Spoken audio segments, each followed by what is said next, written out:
Good morning, everybody. May 4th, 2020 at 9:30.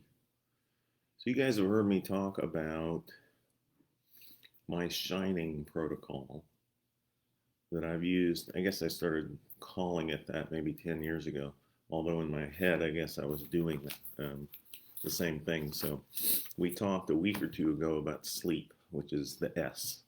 So sleep is of paramount importance. I mean, it's one of the things that we do. Hi, Holly. Morning. Um, so it's one of the things that we focus on. So when I was practicing, it was part of the first question I would ask is, how are you sleeping? So we're going to move into the H part. And I told you we'd go over this entire protocol over the next however many weeks it takes me to do. So the the H is hormone balance. So when I say it's all about balance, it's kind of true. So hormone balance and like I said, when you put this whole shining protocol together, I kind of focused on correcting all that. Good morning, Linda. For people that were 40 and older. Doesn't mean it doesn't work for people younger than that. And a lot of these things start happening at around the age of 30. But 40 for sure. So symptomatic problems seem to come up for people in their 40s. So women and men in their 40s start feeling off balance. And that's because they are, and specifically it's hormones. So I spent 30 years dealing with hormonal issues, first as an infertility doctor, because women start having ovarian dysfunction significantly at age 35. And their fertility drops off and almost goes to not zero, but pretty close by the age of 40. So not that we didn't have success stories for women that wanted to have babies in their 40s. I think the oldest one, well, age, I don't want to say old, the age that I had the most, or my best success with was a woman who was 46, had a great morning, Eileen, had a great career. She was a federal judge, but she forgot to have children. And she came in at 46 and wanted to try to have a baby. And so we talked about the reduced success rate, of course, but she delivered the week of her 47th birthday, and I got the pleasure of, hi Tammy, I got the pleasure of delivering her. So she kind of bucked the odds, but hormone imbalance is just a fact of life. That's just the way it goes. Fortunately, there's ways of reducing the imbalance, and so getting things back into normal. So if your hormones are off balance, you start feeling symptoms. And so most physicians have it in their mind that menopause is a day. So in other words, you're fine until the 1 year day from which you've had your last menstrual period. Okay, so men don't have that marker, I guess. They continue to be, because they don't ovulate and they don't menstruate, of course, but they do start feeling symptoms of hormone imbalance, just like women do in their 40s. So instead of calling menopause a thing or a day, or you have to wait a year before we treat your symptoms, the term perimenopause, and I guess periandropause, if you consider, hey Scott, if you consider male menopause a thing, so it's got its own little terminology, andropause. The symptoms of both of those, usually by the mid 40s for sure. And I still remember if you all are old enough to remember All in the Family, when Edith went through menopause and was picking on Archie Bunker. It was a great 30-minute show about menopause, really, in probably 73, 74. So the symptoms for women specifically usually present with hot flashes. It's 99% of women who have an estradiol level of less than 40, and that's made in the ovary. will get hot flashes. But my intake for both when I was practicing and now as a health coach is about 25 questions that tell you that there is an hormone imbalance. We're going to talk about some of the hormones today, but the symptoms, we'll go through the female ones. I can do this off the top of my head, but I'm keeping an outline so I actually won't go flying off on a tangent, which I'm fairly well known for doing. So bladder and urethra. Women in their 40s start noticing that they get more irritation of the urethra. They get bladder urinary frequency. They get more bladder infections. They tend to get more yeast infections because their vaginal pH is off as their estrogen starts falling. Breast starts actually shrinking in size and sagging. So we'll have to remember that the earth is trying to suck us into its core by gravity. So things sag and you don't get that. You don't have the same skin tone, the same muscle tone, any of that stuff. So we could blame gravity, but most of the time there's a hormonal imbalance underneath all that. Neuroendocrine is where the hot flashes are from, and women feel like that they are on fire on the inside. It might last a minute or two, but they always say it feels like I'm on fire on the inside. Cardiovascular disease, hey Lisa, raises, especially in women after 50 who are not taking hormone replacement. So the cardiovascular disease attack rate goes up to the same level as a man's. And in fact, by the age of 65, on a woman with no hormone replacement, their chance of sudden cardiac death is higher than a man's. Men still produce testosterone, they're just in the lower ranges. Okay, osteoporosis is a big thing. That's an estradiol, vitamin D, and calcium mediated, and vitamin D mediated thing. It's not as common in men, but estradiol is a way to prevent that entire thing, or estrogen, depending on which of the three estrogens that you're using. Okay, the skin gets atrophic, meaning thin. It gets dry. It gets itchy. Bruising is more common. Loss of skin tone, so wrinkling begins. Everybody knows that. Dry hair, loss of hair. So a lot of women, because they're probably half of their testosterone comes out of their ovary, and as the ovary becomes dysfunctional, their testosterone level drops, and a lot of women have almost a male pattern baldness, and very thin hair from their forehead back to the top of their head. So very thin for a lot of women. The uterus and the vagina tend to drop, so some of the obstetrical trauma issues get worse in 40s, and certainly by their 50s. The vagina and the vulva changes color, gets pale instead of nice and robust looking pink vaginal mucosa. You get a paling, kind of a whitish area, or a whitish color, I guess.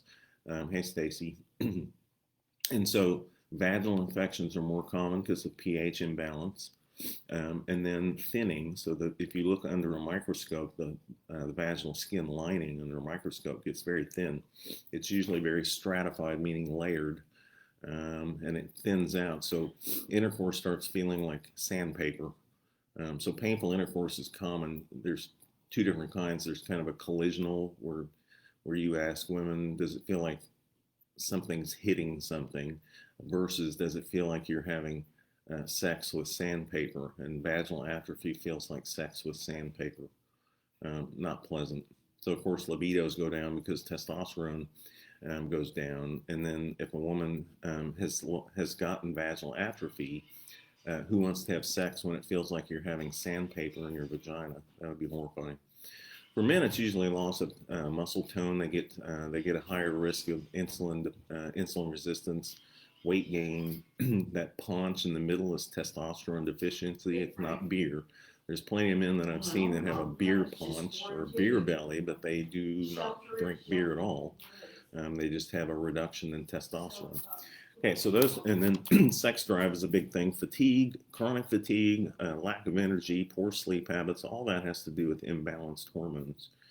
And I'm not really saying that everything about getting older is all about hormones, but you're talking or you're listening to a hormone doctor. And for me, hormones make the world spin on its axis. It's a big deal. So if you can correct that, it's pretty easy to do, really. All you're doing is replacing hormones. So let's talk about when people go to the doctor and they say, oh, I'm having this and I'm having this menopausal symptoms. Well, you're not menopausal, you're still menstruating, blah, blah. Okay, that's perimenopause. So all those symptoms that I talked about happen. Hey, Steph, they just happen.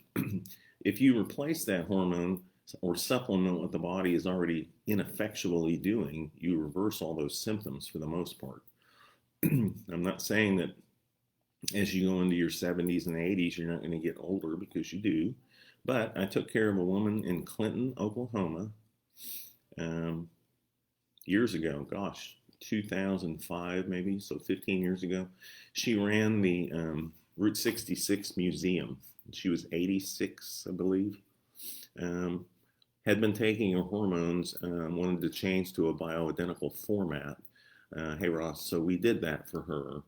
And she, so 15 years later, I haven't heard from her for a while, but I saw her once a year up until when she was about 95 years old, and she was still running that museum and doing fine, active.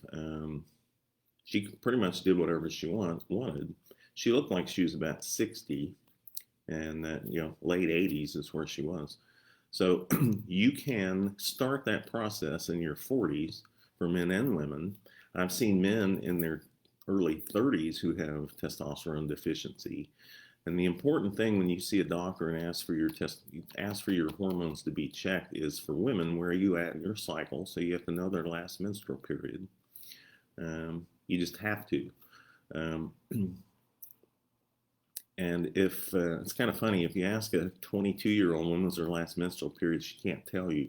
But if you ask the 55-year-old or a 40-something-year-old, they will tell you to the day, almost to the minute, they remember. Women in their 20s don't seem to remember that, or maybe they're just not paying attention, unless they're trying to get pregnant. So hormone levels follow a Gaussian distribution curve, and if you remember that from high school, that's a bell curve. So everything you can measure in the entire world follows a bell curve. Okay, so shoe size, anything measurable. So laboratory results are the same way. So if you are having your, let's say for men and women, we'll just talk about testosterone because that doesn't fluctuate as much in women as do their estrogen and progesterone levels. So we'll just talk about testosterone, but every hormone follows that curve. Every lab test, when you get you're in the normal range, they are saying that your result is from the 2.5 percentile to the 97.5 percentile of that bell curve. Everything lower than that 2.5 percentile is listed as too low or abnormal. Anything above that 97.5 percentile will flag as high or abnormal. So for when you're measuring your sodium level or your insulin level or your glucose level or your calcium level, whatever, if you fall in that normal range, that's okay. That's normal. When you're measuring hormones, you got to remember hormones are messengers. They don't really do anything except signal your body or message your body how to perform at peak efficiency. So you have different hormone receptors all through your body on your cell wall. And when that hormone is distributed in the bloodstream, those receptors can pick up that hormone, and it helps direct what the cell is doing. And of course, as you move up the chain of tissue, it's basically telling an organ how to function, or telling whatever cell wall that has that receptor on it, it's getting that message from a hormone. So if you think about hormones as grades, like A, B, C, D, and F, so anything above 50th percentile would still be an F in school, right? The other way, so A would be for hormones would be up in the upper quartile. So typically it'd be in the 90th percentile. And remember, the high normal level of a hormone goes all the way up to the 97.5 percentile before it's considered too high. So when you get a measurement, well, let me backtrack, now I'm getting tangential. So if you measure your hormones and they're in the low percentile, there's two ways I explain this, and women get this. Men get it from a performance. So you can measure performance on it and get a bell curve. So women, I tell them, okay, so if I was a shoe salesman like Al Bundy from Married with Children, and you came in and you wear a size 8, hi Sharon, I need a haircut, can you tell? So if you wore, let's say, a size 8 shoe, and you picked out a shoe style that you wanted, and I went out to the back and I brought, I looked and said, okay, I got a 7.5 shoe, and I have an 8.5 shoe, but I don't have an 8 shoe. So I bring you the 8.5, or even the 7. Well, let's say we'll bring the 7.5 in. I could get it on your foot, but let's say you went dancing, and it would probably feel nice and snug. Not always, but let's say you went out dancing on a Friday. I sold you these shoes on Thursday. By Monday, you bring them back and say, these make my feet hurt. They don't fit. That's how hormones are. There is a fit for each person, for each hormone at whatever their particular individualized level is. And so the art of hormonal medicine is figuring out what your hormone fit is. The other one that women understand is bra cup size. If you don't have the right bra cup size, it just doesn't work. If you don't have the right hormone level for your body, it just doesn't work. You're off balance. Okay? For men, I tell them, okay, so if you're a car salesman and at the end of the year, your performance on the bell curve compared to your coworkers, you came in at 25th percentile for sales, you're probably not going to get a raise. Right? And I don't know how I think car salesmen are mostly on commission, but if you come in 25th percentile, your commission's not going to be as high as a guy that's selling in the 85th percentile for that year on the bell curve. Okay, so that's maybe financially that doesn't fit for you, and you are unable to pay your bills, etc. So that's how that works. So if you're trying to fit the right hormone, you got to figure out on that bell curve for each hormone, for each person, where that needs to be and replace it to get it to that level. And there's a little bit of give and take on figuring out the level. So you can replace, get up to the 90th percentile. I learned this early in the 90s when I would overtreat. I was a cowboy doctor, so I would treat to high. I would go high dose and then back off. And that seemed to cause, especially for estrogen replacement in women, they would get mad at me because they had to go buy new bras. Their breasts would get bigger and they would kind of hurt and swell. So I learned back in the early 90s to start low and work up. And if you start low and work up, over about 3 to 4 months, you can figure everybody out, and then you have to adjust that. And we do that every 3 months, and I do that with labs. When I was a doctor, I'd write the prescriptions. As a health coach, I collaborate with physicians who maybe don't want to play around with hormones. Most doctors hate hormones. I was one of them until I got it and was doing infertility work and in vitro fertilization work in the late 80s, and all of a sudden it clicked. Okay, so the hormones that are mainly looked at for women is estradiol level and estrone. There's 3 different estrogens. Estradiol is made out of the ovary. That's the one that falls at menopause once the ovary has finished ovulating all its eggs. Estrone is made in peripheral body fat, so women that are a little bit heavy in their 40s and 50s don't seem to have as many estrogen deficiency symptoms. Hey, Christy, happy birthday. And estriol, which is only made during your lifetime while you're pregnant by your placenta. So estriol is the feel-good hormone. It's actually protective of the breast and the uterus, all the good things that estrogen is purported to do, which it does. is done very well by estriol, but it can't be patented. So you don't go to Walgreens and get a prescription of estriol filled. You have to use a compounding pharmacist, which is, I started using Women's International Pharmacy in 1992. I'm still using them, working with the doctors that I collaborate with.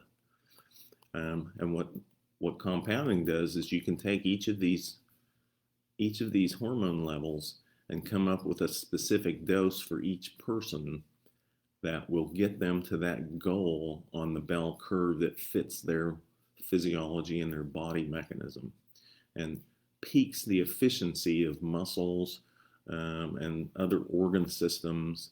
And we're not even getting into the hormones of the gastrointestinal tract, which is a whole nother deal.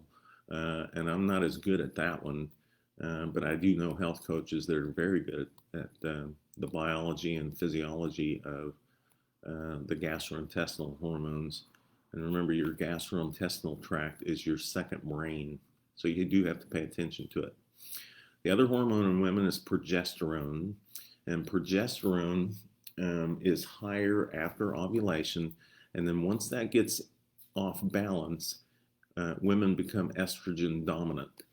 And estrogen dominant leads to a whole lot of stuff like breast cancer, estrogen-mediated problems, breast cancer, endometriosis, fibrocystic breast change, fibroids, all kinds of estrogen-mediated things that if you don't balance the progesterone in a woman who is becoming deficient in progesterone, then all those, and if you think about women that you know that have had those problems, they're usually in their 40s or 50s or 60s.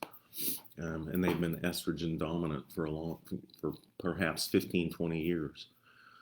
The other one for both men and women is testosterone. So we pay a lot of attention to testosterone levels and where someone falls on that bell curve and what seems to make their testosterone deficiency symptoms go away. So loss of muscle mass, muscle atrophy, weight gain, insulin resistance, somewhat hypertension. Men that are testosterone deficient start having the chronic diseases of type 2 diabetes and associated with the weight gain, and they have a higher risk of prostate cancer under the age of 60. That's the nasty one that can kill you, and that's shown from Harvard that is associated with a testosterone level of less than 350 in men that are younger than 60 years of age. They have a 15% chance of prostate cancer, and those are the aggressive ones. Hey, Dr. Brooks, nice to see you. So that's kind of the balance thing. We could talk about human growth hormone. We talked about that, I think, a week ago. So I'm not going to reiterate that. The other one for women, 50% of women over 40 are thyroid imbalanced. And they're usually missed because the test, thyroid stimulating hormone, that's used to screen people for thyroid dysfunction comes out of the pituitary gland. So that doesn't really tell you what your active thyroid hormone levels are. And your active thyroid hormone is free T3. Okay, so if you measure free T3, total T3, free T4, total T4, and TSH, you get a much better picture of thyroid function. And thyroid function is kind of a big deal. It's like your thyroid is kind of like the accelerator of your body. So think if your car was misfiring and you pushed on your accelerator and you had this chunk, couldn't get going. That's kind of how thyroid people feel. And there's another 25 or 30 symptoms regarding thyroid dysfunction. So the whole thing on balance is really balancing all of those hormones. And I haven't mentioned the mother of all hormones yet. So estrogens, progesterone, free testosterone, that's the active one, and most testosterone is bound to sex hormone binding globulin. Okay, so if you replace estrogen and don't replace testosterone, hey Rachel, hey Abby, if you replace estrogen, estrogen stimulates more sex hormone binding globulin. It's a protein that carries the sex hormones, and then your testosterone gets more bound. And what you need is free testosterone to actually interact with your cell wall receptors. Okay, so testosterone replacement, you just have to figure that out. for each person. The vast majority of people, as they get older, past 40, they have a testosterone in the lower quartile, so they may still be normal. Um, and that's what a lot of men are told, and a lot of doctors don't pay attention to testosterone in women, but women have the same exact testosterone deficiencies: loss of sex drive, um, loss of muscle mass. And so these people work out, and they're getting nowhere, and they're not losing weight and all that. That's testosterone deficiency. That's the fuel. Eileen says, can estradiol cause your red blood cell count to be high? Off the top of my head, I'm going to say no, but testosterone overdosing will. So if you don't pay attention to each person and follow their labs, you can over prescribe testosterone both for men and women.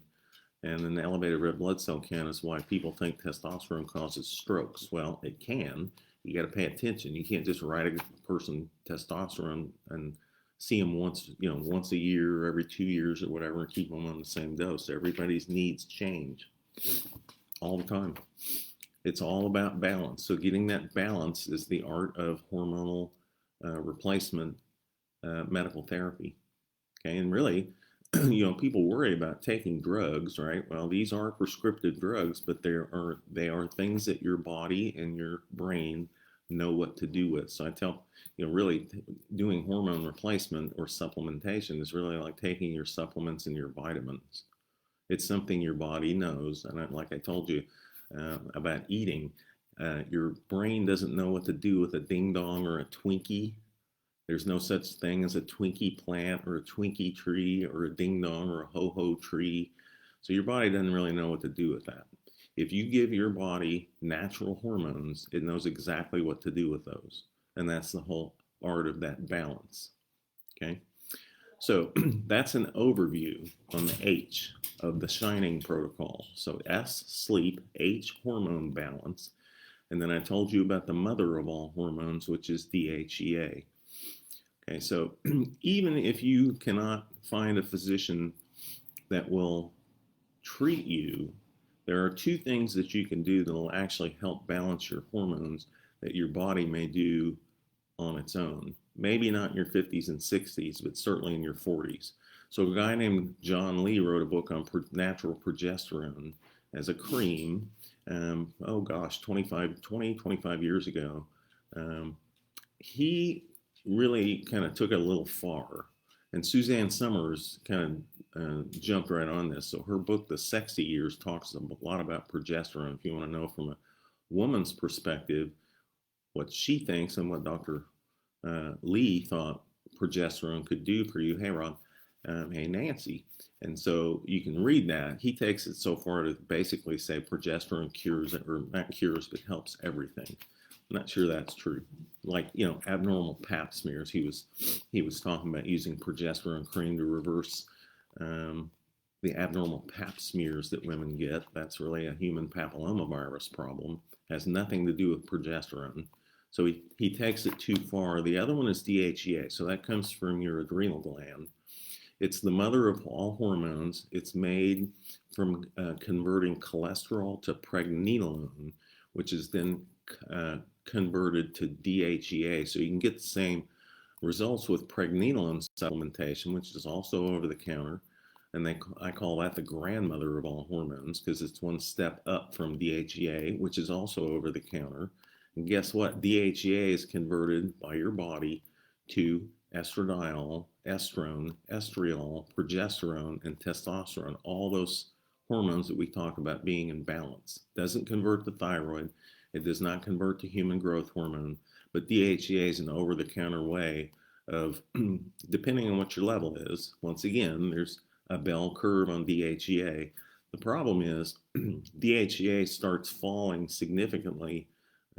Significantly at 40, it starts falling about age 26.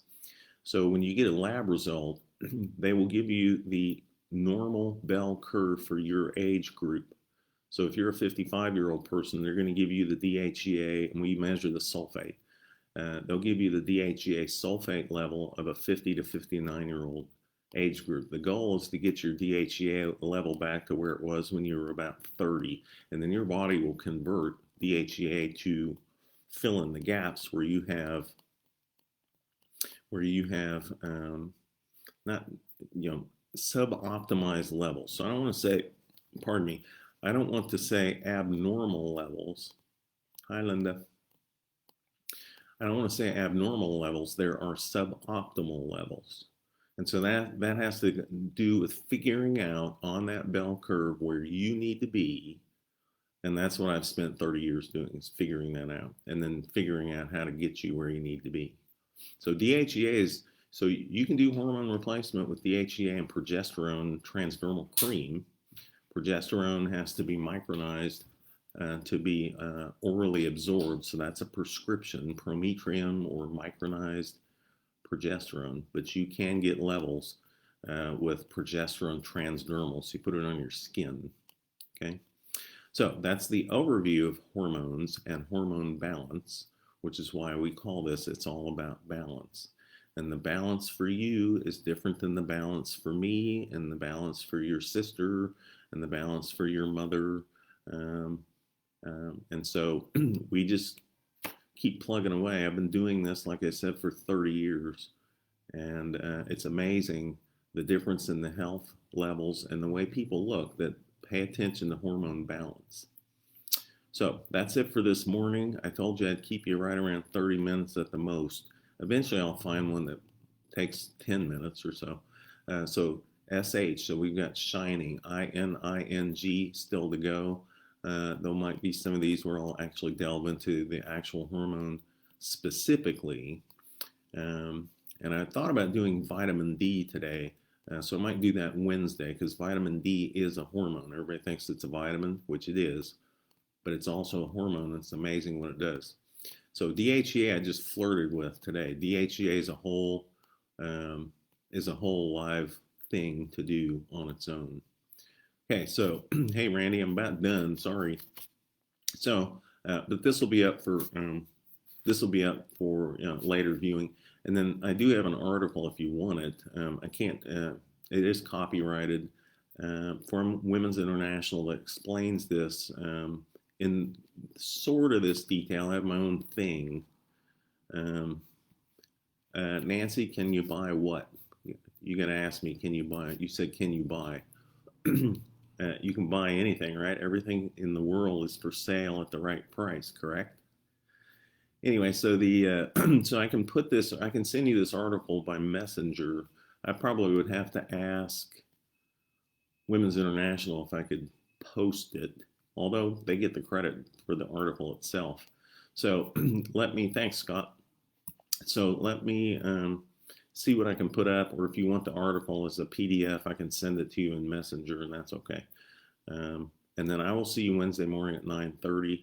I've got to let my little brain tinker around with what I want to talk about, and then we'll talk a little bit more about on Friday about this week's COVID stuff. I managed to get through this whole thing until now without mentioning the coronavirus.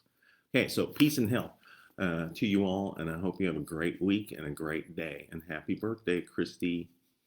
Linda, I'm going to call you here in a few minutes. Okay, talk to you later. Bye.